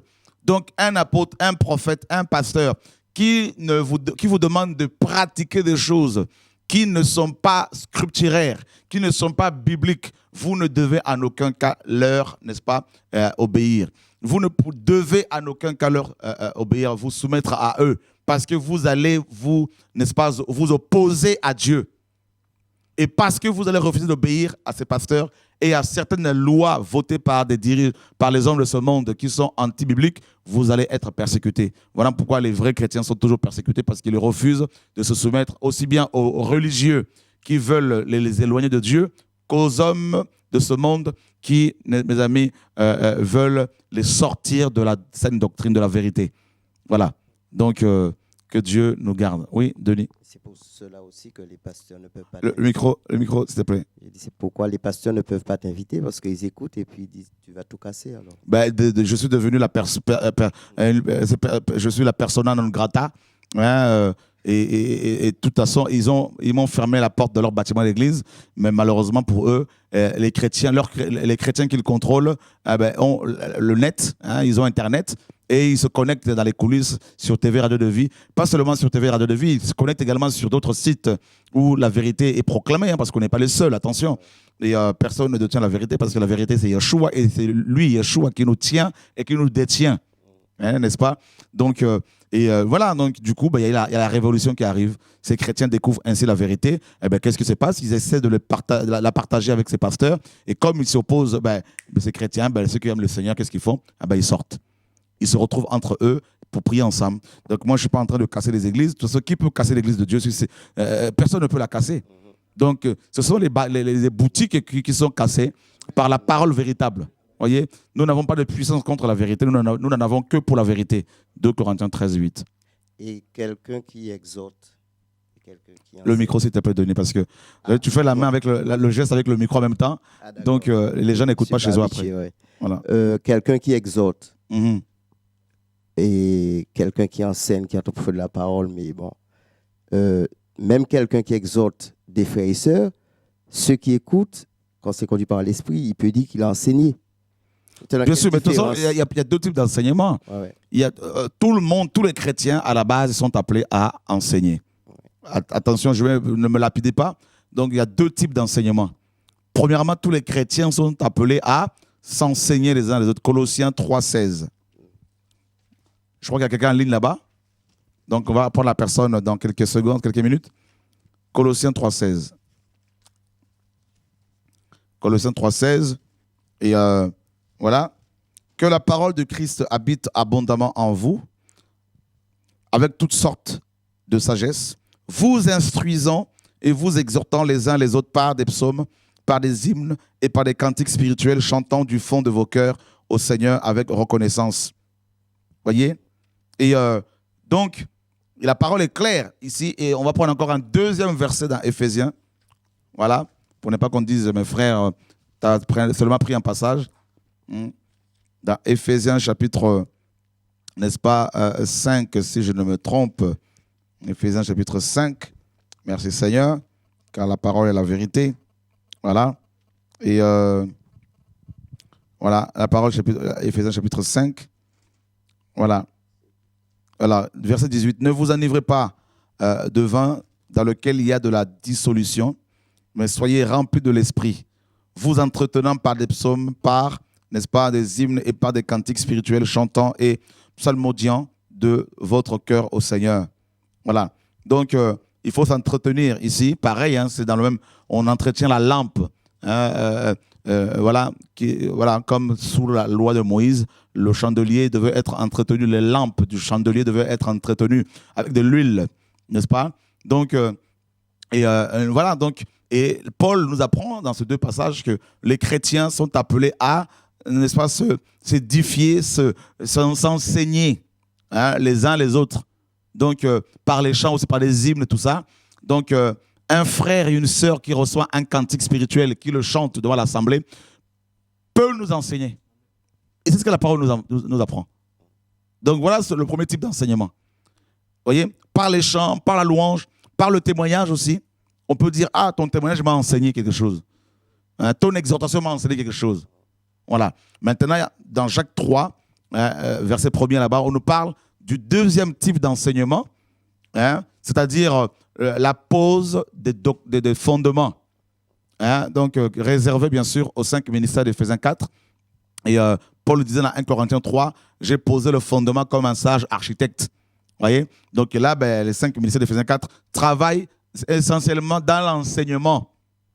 N'est-ce pas? Dans l'enseignement. Et Jacques dit que tout le monde ne peut pas se mettre justement à enseigner ici et là, à vouloir poser les bases comme ça parce qu'on sera sévèrement jugé. Vous voyez? Donc, voilà. Donc, mais sinon, oui, on peut être enseigné par des louanges, par des chants, par des témoignages, par des exhortations des frères et sœurs, parce qu'il y a la communion. La communion, c'est tu donnes, je te donne. C'est pas seulement tu me donnes. Avec les dîmatologues, ceux qui sont dans la dîme, hein, qu'est-ce qui se passe? On leur paye la dîme, on leur paye la dîme, et eux ne la payent jamais, alors que c'était la loi de Moïse. Allô, bonsoir. Oui, bonsoir. Je voudrais poser 2 questions. Donc, ma première question, en fait, je voudrais savoir, en fait, est-ce que c'est biblique, c'est-à-dire quand on va visiter une assemblée locale et que les anciens, en fait, ou l'ancien se dit que nous sommes sous la couverture de l'église locale, qu'il ne faudrait pas aller visiter une assemblée sans que les anciens ou l'assemblée locale prient pour la personne qui doit aller visiter une autre assemblée. Je voudrais savoir est-ce que c'est biblique. C'est pas biblique, mais c'est ça justement ce que nous dénonçons, c'est la sorcellerie, c'est de l'envoûtement, c'est du contrôle, c'est de la magie. Et c'est satanique, c'est antéchrist, c'est antichrist, c'est babylonien, c'est jézabélique, et c'est tout sauf biblique. D'accord. Donc, quand on est dans une assemblée locale, donc c'est biblique de prier avec des frères et sœurs. Attention, ne restez pas seul dans votre coin sans partager la parole avec des frères et sœurs. Et à moins qu'il y ait vraiment personne autour de vous, commencez quand même à témoigner de Christ là où vous êtes. Et je suis sûr qu'un petit groupe naîtra pour commencer déjà à partager entre vous, partager la parole ensemble. Vous êtes dans une assemblée locale, vous avez à cœur d'aller visiter d'autres frères et sœurs, vous êtes libre. D'accord. Vous êtes libre. Et ma deuxième question, en fait, je voulais savoir aussi, est-ce que c'est biblique d'utiliser ce mot, en fait, soit pour reprendre, en fait, quelque chose, en fait, de dire déontologiquement, est-ce que c'est un mot qui est biblique? Bon, la déontologie, on sait que c'est un ensemble de règles qui doivent être observées par un certain nombre de corps de métier. Hein, les docteurs, les magistrats, les présidents, les rois. Mais c'est des règles à observer. Donc, bon, c'est pas un terme biblique, c'est sûr. Mais nous avons, nous, chrétiens, aussi des règles à observer. Oui. Donc, par exemple, en tant que chrétien, la parole nous dit clairement, il faut prier pour ceux qui nous persécutent. Oui. Et si on se met à combattre charnellement ceux qui nous persécutent, on devient, c'est pas l'esprit de Christ. D'accord. Et en tant que celui qui exerce la fonction pastorale ne doit pas justement, manipuler les gens, casser les gens, demandant aux gens, n'est-ce pas, de lui donner un salaire et d'aller avec des femmes, tout ça. Et Paul le dit également, si quelqu'un aspire à la charge d'évêque, il désire une œuvre excellente. Hein, donc, il faut que l'évêque soit hospitalier, soit, n'est-ce pas, mari d'une seule femme, soit, n'est-ce pas, sobre, tout ça. Donc, il donne un certain nombre de valeurs morales à avoir et à observer, des principes à observer. des fruits qu'il faut porter si l'on doit être élu, évêque, surveillant, gardien, pas sur les gens, mais pour veiller pour les frères et sœurs dans la prière d'abord et aussi lors des réunions d'église. C'est seulement lors des réunions d'église que les pasteurs, les apôtres, les prophètes veillent pour les frères et sœurs parce qu'ils ont la connaissance donc, de la Bible et de l'expérience et ils peuvent donner des enseignements, ils peuvent aider, conseiller les frères et sœurs. Et voilà. Donc, voilà. D'accord, donc c'est des règles que nous devons observer en fait ce mot déontologiquement. Donc c'est-à-dire déontologiquement en fait, si je comprends bien, est-ce que on peut par exemple inviter un ancien, par exemple si je suis ancien, est-ce que un frère peut m'inviter à partager chez lui déontologiquement, est-ce que je peux le faire ou je ne peux pas le faire? Si tu invites un ancien, c'est d'abord un frère, tu peux l'inviter à partager la parole chez toi. Et en tant que chrétien aussi, on doit veiller aussi à ça c'est aussi quelque chose que j'ai à cœur de partager avec toi et avec d'autres frères et sœurs. Il faut veiller aussi dans les accusations, aller accuser les frères comme étant des sorciers, tout ça. Tout ça aussi, c'est pas chrétien. Donc il faut beaucoup de sagesse dans tout ce que nous faisons, dans tout ce que nous disons. D'accord. Voilà, mais sinon, les chrétiens peuvent inviter les frères et sœurs à partager la parole.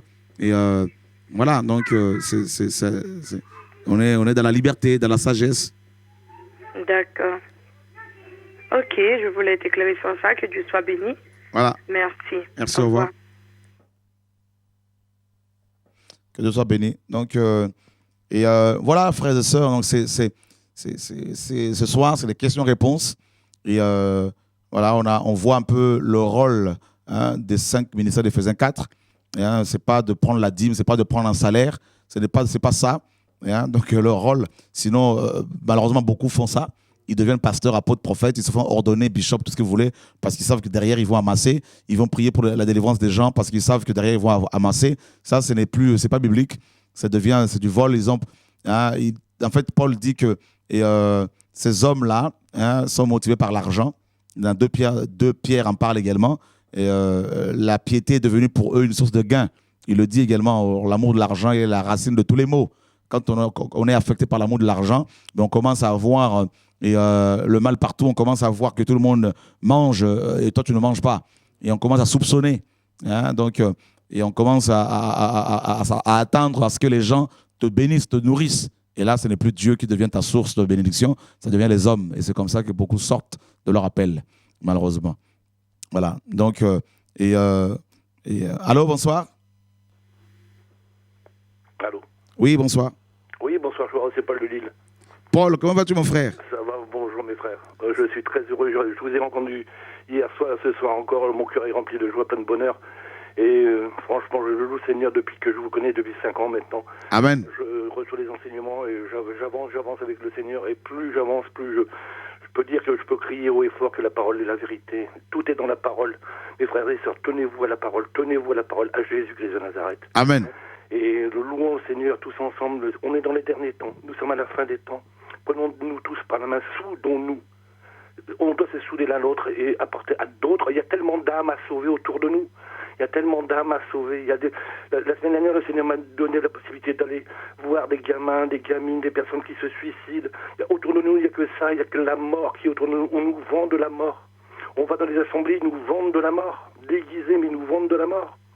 Alors le conseil que je donne aux frères et sœurs, quand il y a un pasteur, que je les appelle des pasteurs gourous maintenant, quand il faut relativiser, je pense qu'il faut relativiser par les versets comme il est noté, comme il est écrit dans Acte 3, quand Pierre et Jean est montés ensemble au temple, il est écrit à l'heure de la prière. Donc c'est à l'heure où on doit aller rendre culte au Dieu, normalement à Dieu, Il avait un homme boiteux, les pasteurs sont boiteux de naissance, je pense, qui portait, qu'on plaçait tous les jours à la porte du temple, appelé la belle, et qu'on demandait de l'aumône, parce qu'ils demandent l'aumône dans les assemblées.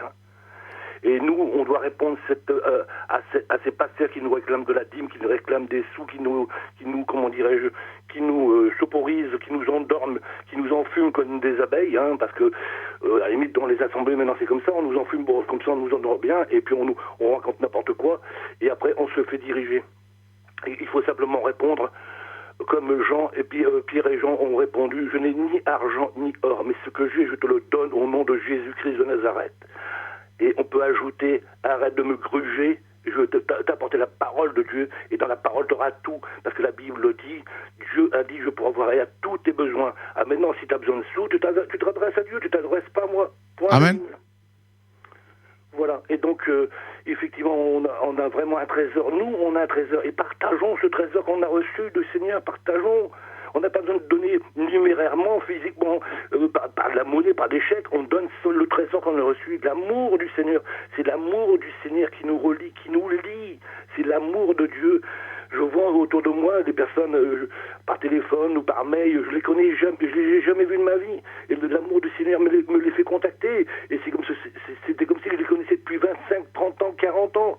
Parce qu'ils sont enfants de Dieu. Et c'est l'amour du Seigneur qui nous lie, qui nous font aimer.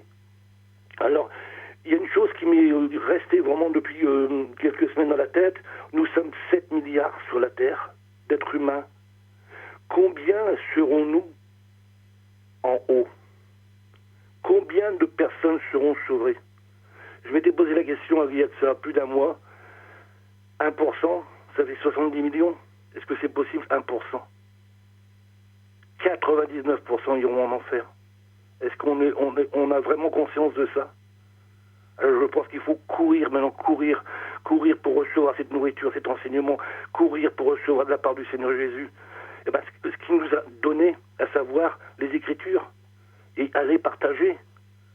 Allez partager, ne pas rester dans notre petit coin, dans des chaussures bien chaudes, et puis bien au chaud surtout, et puis ne penser qu'à son plaisir, qu'à nous-mêmes. On doit se lever au nom de Jésus. Et moi, je loue le Seigneur que depuis que je vous connais, j'ai un très, très grand bonheur. Et plus j'avance, plus je suis enseigné. Et il s'avère que je me rends compte que j'étais vraiment, avant que je sois converti, j'étais endormi, j'étais vraiment sur un chemin vraiment à part. J'ai encore reçu des choses ici de certains pasteurs qui prônent Noël, alors que Noël, c'est satanique. Complètement. Noël est satanique. Noël est satanique. Mais on trouve ça maintenant dans les assemblées. Venez les chanter des chants de Noël. On est en train de rendre des cultes à Satan. À qu'on soit vraiment conscient de ce qu'on fait et arrêtons de nous faire diriger par des gourous.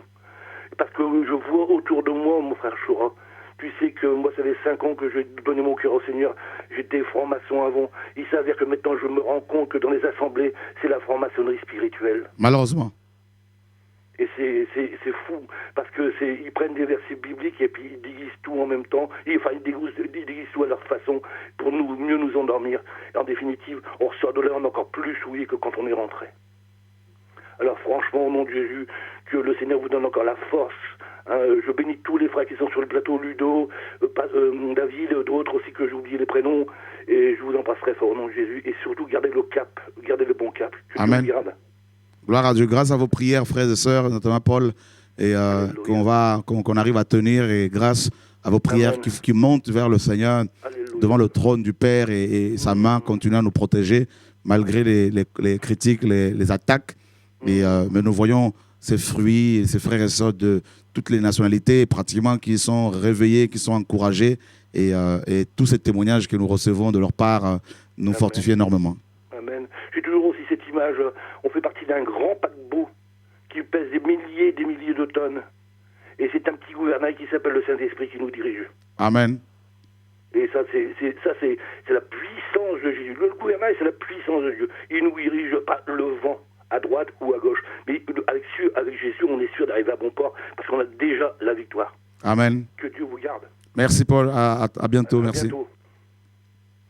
Voilà, c'est ça. Donc, les hommes aiment toujours beaucoup d'hommes aiment être dominés. Hein. Dans 1 Samuel 8, on voit les enfants d'Israël, alors que Dieu était leur roi, ils vont quand même demander un roi. Il dira à Samuel le prophète, donne-nous un roi comme les autres nations qui nous entourent.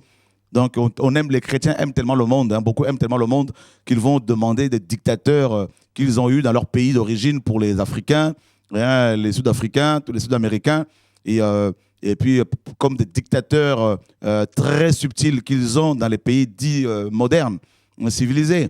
Donc, du coup, ils demandent également des thérapeutes, comme ils ont des thérapeutes, tout ça là. Ils demandent des médecins généralistes, comme ils en ont. et des marabouts comme ils en ont eu. Donc, vous voyez, ils font une sorte de transpose. Vous voyez, c'est... Et donc, c'est pour cela, frères et sœurs, il faut qu'on change. Il faut qu'on change. Et ils ont demandé un roi, et Samuel a vu cela avec beaucoup de, n'est-ce pas, beaucoup de douleur, beaucoup de souffrance. Et Dieu lui dira, c'est pas toi qui le rejette, c'est moi. Et donne-leur, n'est-ce pas, les conditions qu'ils vont devoir remplir s'ils veulent avoir un roi. Ce que le roi qu'ils demandent va leur imposer. Il va prendre leurs dîmes, il va prendre leurs filles pour les transformer en servantes.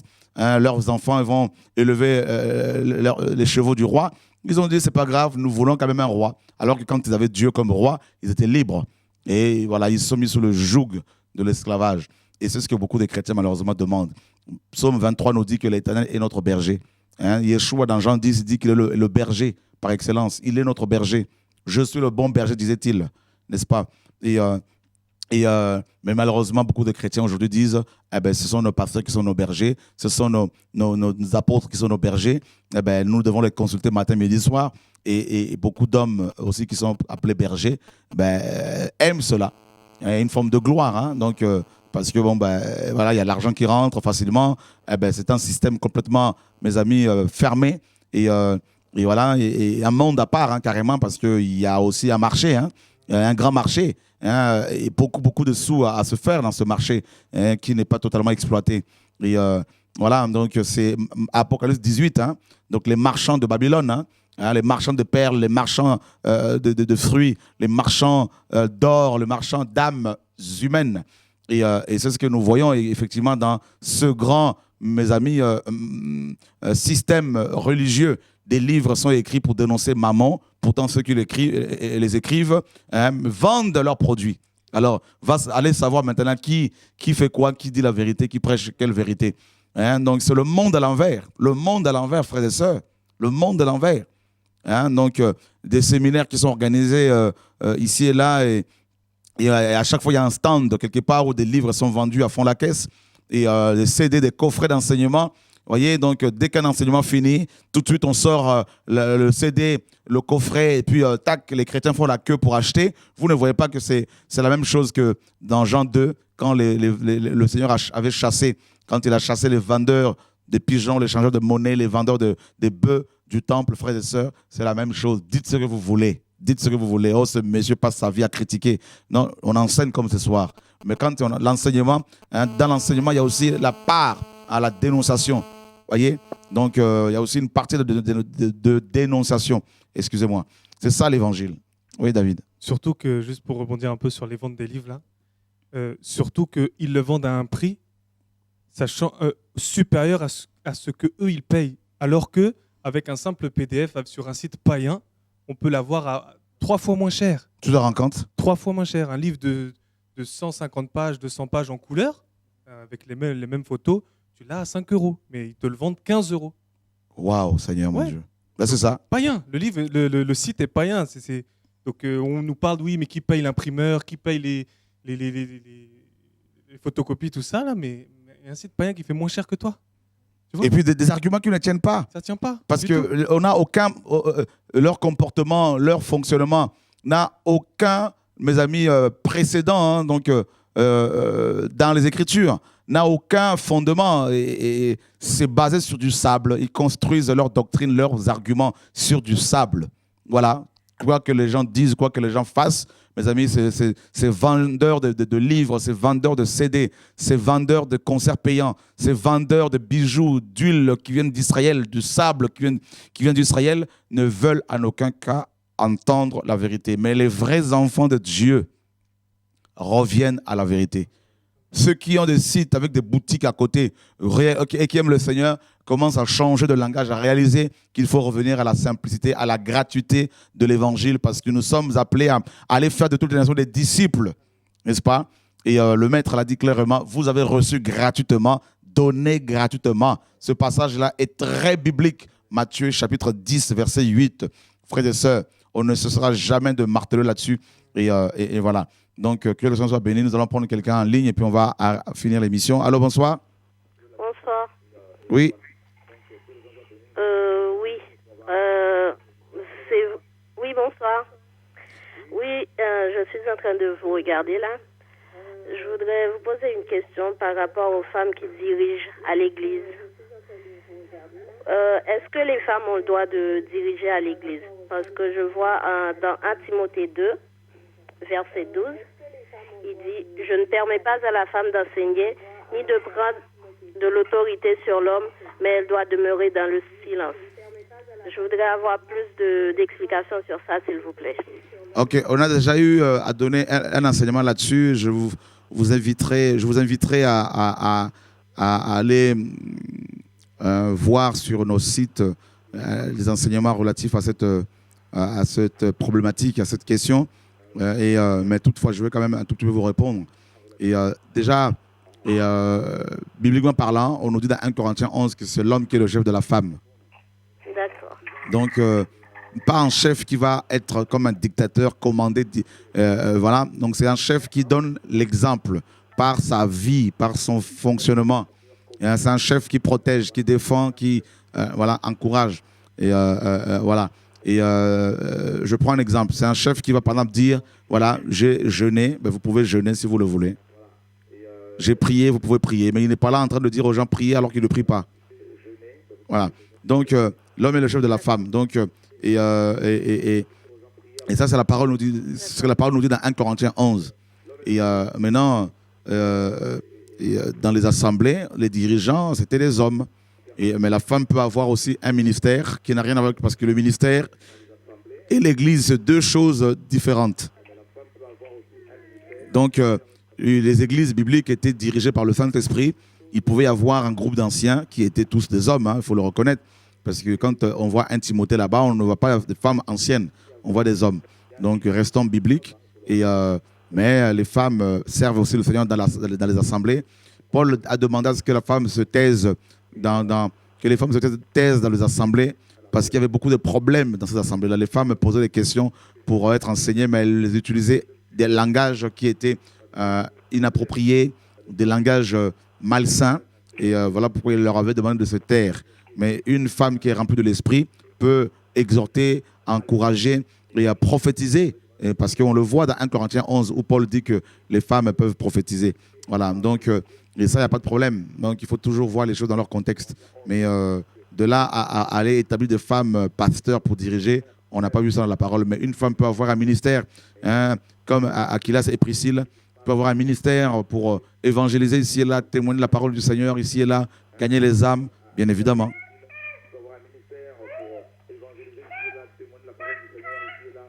Voilà, que Dieu soit béni. Donc, il y a un décalage et il ne faut pas suivre la radio chez vous.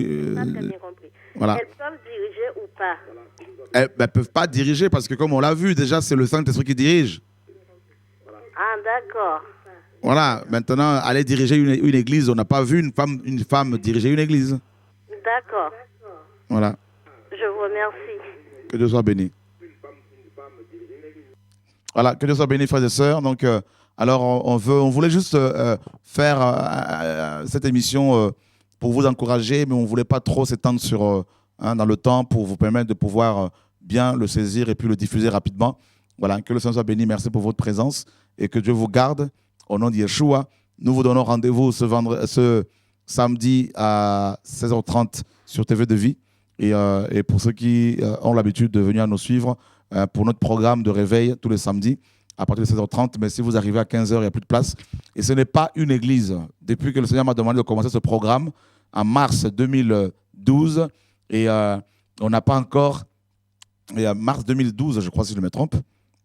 Mars 2012. Voilà. Donc, on n'a pas encore fait 2 ans. Paul a enseigné tous les jours dans Acte 19, dans l'école de Tyrannus pendant 2 ans, mes amis. Donc, je ne suis pas en train de transformer ces réunions de réveil en église. Beaucoup de gens qui viennent là, on n'est pas là en train de vouloir les suivre comme des pasteurs. Et les gens viennent, et il y a beaucoup de nouveaux qui viennent et qui repartent sans revenir parce qu'ils viennent, ils prennent le feu, ils rentrent chez eux. Donc, nous voulons nous laisser guider par le Seigneur.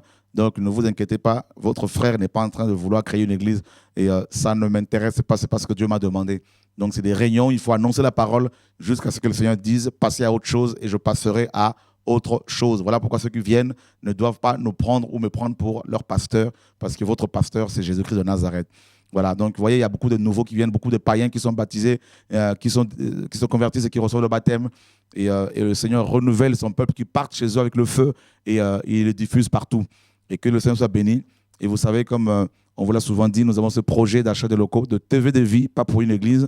Et David, on a combien aujourd'hui? Donc on en est à 164 800. 164 800. Oui, tout à fait. Voilà. Donc on doit atteindre, le propriétaire le vend donc à 176 400. Ok. Sans compter donc les 13 000 de notaire. 13 000 de notaire, tout à fait. Voilà. Donc voilà, il reste pour acheter, il reste combien? 25 000 à peu près. Hein. À peu près 25 000. Voilà. Donc si on enlève les frais du notaire. Donc si on enlève les frais de notaire, il manque 11 700. Voilà, 11 700. 11 600. 11 600.